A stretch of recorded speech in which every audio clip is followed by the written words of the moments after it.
안녕하세요. 한의사 강영혁입니다. 오늘 주제는 고시 폐인입니다. 고시 공부를 하느라 취직이나 결혼 등 자신의 인생에서 중요한 일을 치르지 못한 채 계속 고시 공부에 매달리는 사람을 말합니다. 물론 열심히 도전하느라 취직이나 결혼이 조금 미뤄지는 것은 별 문제가 안 됩니다. 고시에 도전했다가 떨어지는 것도 아무런 문제가 안 됩니다. 그럴 수 있죠. 안 되면 또 다른 길을 찾으면 되는 거죠. 그런데 고시 폐인은 조금 다릅니다. 해도 안 되는데 계속 고시만 붙들고 있습니다. 본인도 무의식적으로는 가능성이 없다는 것을 알면서도 포기를 못하는 겁니다. 고시 외에는 다른 쪽으로는 시선을 돌리지 못할 때 우리는 고시 폐인이다 라고 말하게 됩니다.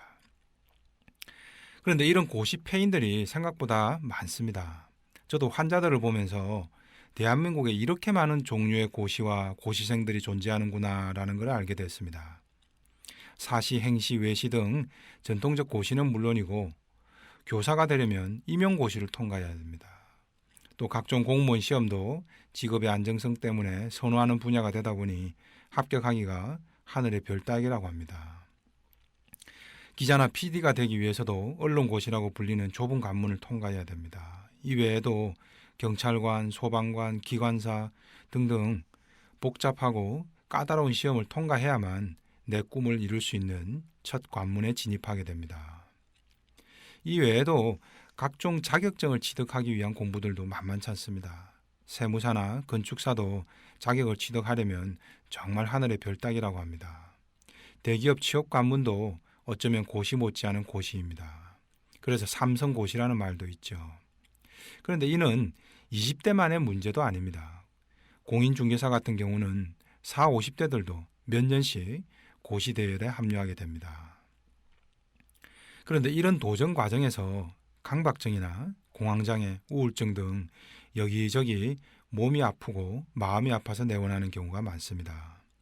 처음에는 아무 이유도 없이 그냥 생겼다고 말하지만 자초지종을 들어보면 바로 고시 폐인들의 내적 갈등이 진짜 원인인 경우입니다. 그런데 이런 병들은 한결같이 병원 검사를 해봐도 뾰족한 답이 없습니다. 고시 폐인의 고통은 단순히 몸만 아파서 오는 병이 아니기 때문이죠. 이들에게 필요한 것은 단순히 신경안정제나 진통제가 아닙니다. 약에 취해 멍하게 만드는 우울증 약도 아닙니다. 바로 그토록 회피하고 싶은 자신의 내적 갈등을 돌아보게 하는 것이죠. 괴테 파우스트에 이런 대사가 나옵니다. 그만두자니 괴롭고 억지로 하자니 불쾌하다. 저는 이 표현이 딱 고시 폐인의 내적 갈등을 한마디로 대변해 준다고 봅니다. 고통에서 벗어나기 위해서는 바로 고시를 그만두는 것이 왜 괴로운지 또는 왜 불쾌한데도 이 상황을 계속 억지로 끌고 가려 하는 것인지를 정확하게 분석해내야 됩니다. 이는 환자가 처한 상황마다 조금씩 이유가 다릅니다.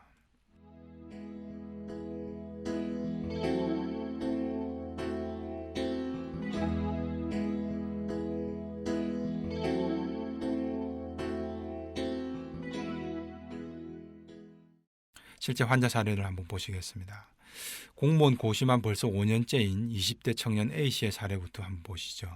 그는 어느 날 독서실에서 공부를 하고 있는데 갑자기 가슴이 답답하고 목이 조여드는 느낌이 오더니 머리가 아프고 숨쉬기가 힘들어서 죽을 것 같은 불안을 느꼈다고 합니다. 그래서 얼른 건물 밖으로 뛰쳐나갔다고 합니다. 그런데 며칠 뒤에는 자취방에 혼자 누워 있는데도 그때 비슷한 증상이 생겨서 한밤중에 밖으로 급히 나갔다고 합니다. 이후로는 좁은 공간에만 있으면 이 같은 현상이 계속 반복됩니다. 바로 공황장애라는 병입니다. A씨는 시험이 곧 다가오는데 마무리 공부를 못하게 되어서 큰일이다 라고 말합니다. 상담 결과 A씨가 그만두자니 괴롭고 억지로 하자니 불쾌한 이유는 피터팬 증후군이었습니다. 즉, 대학을 마치고 사회로 나아가 독립을 해야 하는 나이에도 불구하고 독립에 대한 과도한 불안감 때문에 아이처럼 조금 더 안전한 곳에 있고 싶다는 그런 심리적 공간에 머물고 싶다는 그런 욕망 때문에 나타나는 거죠. 그런데 A씨처럼 대한민국의 피터팬들이 가장 숨기 좋은 공간이 바로 대학원과 고시 페인입니다. 왜 그럴까요? 당사자도 부모도 사회적 시선도 가장 좋은 명분을 찾을 수 있기 때문입니다. 그냥 백수가 아니라 공부한다는 명분이 있는 거죠. 마치 과거 시험 준비하는 선비가 허드렛 일을 하는 것보다는 더 낫다는 오랜 관습적 시선도 한몫을 하고 있습니다. 그런데 사실 A씨는 그동안 매년 시험을 쳐왔지만 합격성 커트라인 근처에도 가지 못했습니다. 처음에는 첫 해였으니까 그럴 수 있지라며 넘어갔고, 두 번째에는 출제 경향을 잘못 짚어서, 세 번째 해부터는 이상하게 막판에 몸이 아픈 날이 많아서 집중적으로 공부를 못해서 떨어졌다라고 여기고 있습니다. 그래서 막판에 몸이 안 아프면 공부를 더 잘할 수 있고, 그러면 합격할 수 있을 것이라는 게 A씨의 계산입니다. 그런데 이게 착시 현상이라는 거죠. 질병 발생의 선후가 뒤바뀐 겁니다. 환자의 계산은 도대체 이유 없이 어느 날 몸에 병이 자꾸 생겨서 공부를 못한다입니다. 그러나 정신의학적으로는 내적 갈등이 오래도록 지속되다가 몸에 병이 생긴 것이죠. 물론 환자 당사자는 처음에는 이런 심리 때문에 자신에게 병이 왔다는 것을 대부분은 받아들이기가 어렵습니다. A씨는 지금 진퇴양난에 있는 겁니다. 5년간이나 머물던 공간에서 벗어나 이제 새로운 길을 가야 하는 것이 더 막막한 겁니다. 그런데 어느 쪽도 자신이 선택할 길이 없어 보이는 겁니다. 포기하지도, 그렇다고 공부를 죽기 살기로 해볼 만한 결기도 없었던 거죠. A씨 자신의 진짜 마음이 무엇인지 돌아보는 상담을 통해서 공황장애는 멈출 수 있었습니다.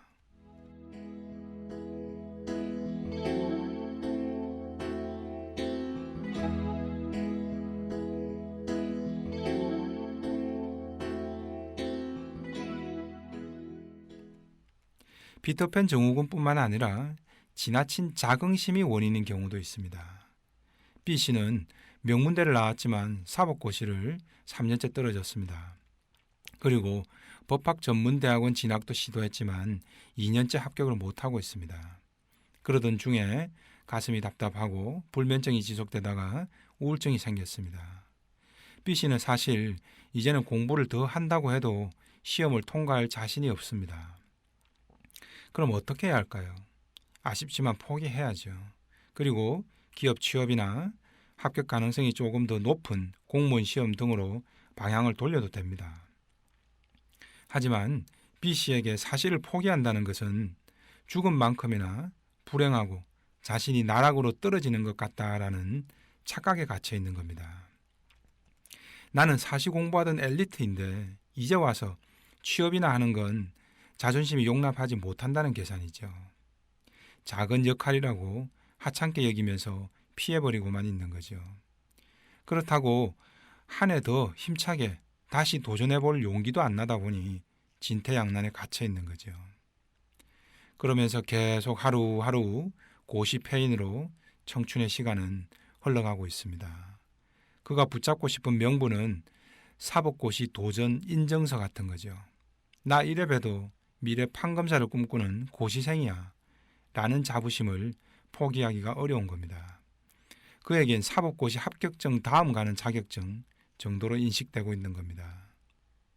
대기업이나 다른 공무원 직종으로 전환해서 또 다른 행복한 인생의 기회를 찾는 것보다는 차라리 고시 페인이 더 낫다는 결론에 갇힌 겁니다.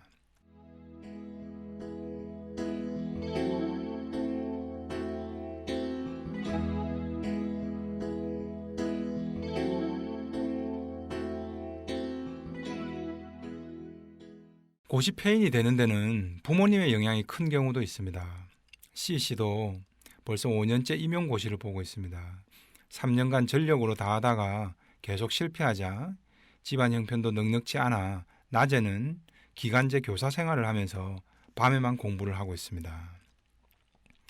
그런데 공부를 하려고 하면 마음이 갑갑합니다. 그리고 낮에 아이들을 가리키면서도 문득 우울해지면서 수업 중에도 이유 없이 눈물만 계속 납니다. 상담을 해보니 C씨의 무의식에서는 이미 다시 도전할 용기를 잃었습니다. 합격이 쉽지 않다는 생각입니다. 하루 종일 공부만 해도 합격하지 못했는데 낮에 일까지 하면서 통과하긴 어려운 시험이라는 걸 잘 알고 있었습니다. 그런데 C씨는 왜 포기가 안 되는 걸까요? 바로 부모님 때문이었습니다. 아버지는 계속 더 해보라고 합니다. 그래서 차마 고시를 그만두고 싶다는 말조차 못한 채 혼자 소가리를 해온 겁니다. 어릴 때 강압적이고 무서웠던 아버지로부터 많이 맞기도 했답니다. 그런데 5기로 공부 끝에 사범대를 진학했는데 그 뒤로 아버지는 C씨를 너무 자랑스러워했답니다. 무서운 아버지에게서 그나마 인정받을 수 있었던 건 공부를 잘해서 사범대에 진학했기 때문이죠. 이런 생각에 아버지가 원하는 임용고시 또한 계속 포기하지를 못하게 된 겁니다. 이런 경우 부모님들도 고시가 좋은 명분이 됩니다. 어디 가서도 우리 자식은 아직 공부 중이다 라고 말하는 게 차라리 생색나지 않는 일을 하고 있다는 것보다는 체면이 선다고 여기기 때문이죠. 그래서 자식들이 고시 폐인이 되어가고 있다는 것도 모른 채 계속 포기하지 말라고 종용하는 부모님들도 많습니다. 결국 자녀들은 또 다른 한쪽 출구마저도 부모님 때문에 막혀버린 상황에서 몸이 아파버리게 됩니다. 고시 폐인은 20대 청춘들만의 문제는 아닙니다. 40, 50대도 고시 폐인으로 병이 생겨서 한의원에 내원하게 됩니다. 대표적인 예가 바로 공무원들이나 공기업 직원들 뿐입니다. 진급시험을 쳐야 하는데 몇 년째 통과를 못하면서도죠. 진급을 못하면 보수나 직급이 낮은 것 자체도 그렇지만 동료나 타인의 시선에 대해 자존심과 체면 저하가 더 큰 문제로 다가옵니다.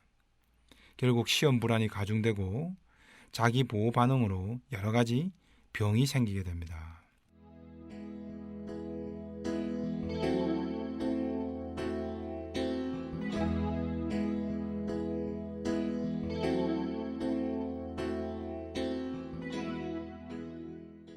이들은 공통적으로 이런 심신의 불편함만 없으면 내가 공부를 더 집중해서 잘할 수 있을 텐데 이놈의 몸이 말을 안 들어서 라고 처음에는 말하게 됩니다.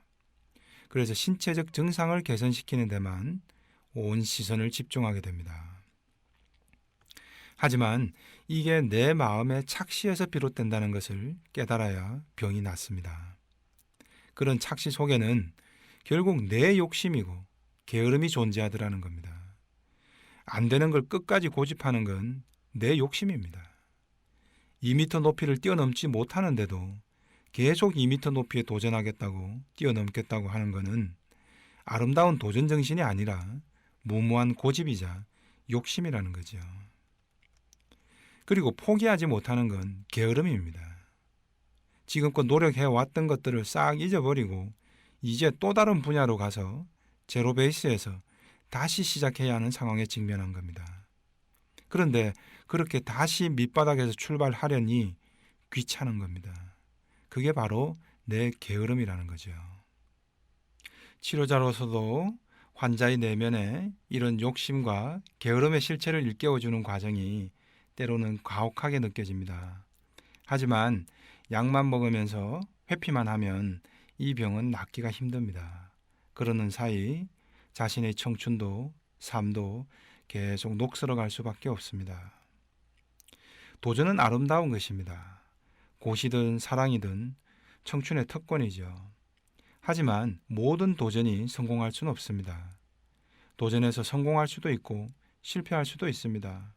그러나 실패했다고 해서 창피한 것이 아닙니다.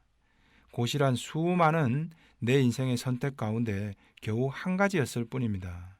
고시 불합격이 인생 실패도 아니고 부끄러운 일도 아닙니다. 또 다른 기회와 행복으로 나아가지 못하고 그저 주저앉아 있는 것, 그것이 더 부끄럽고 더 후회스러운 것이겠죠. 이상 한의사 강령에게 심통부리기였습니다.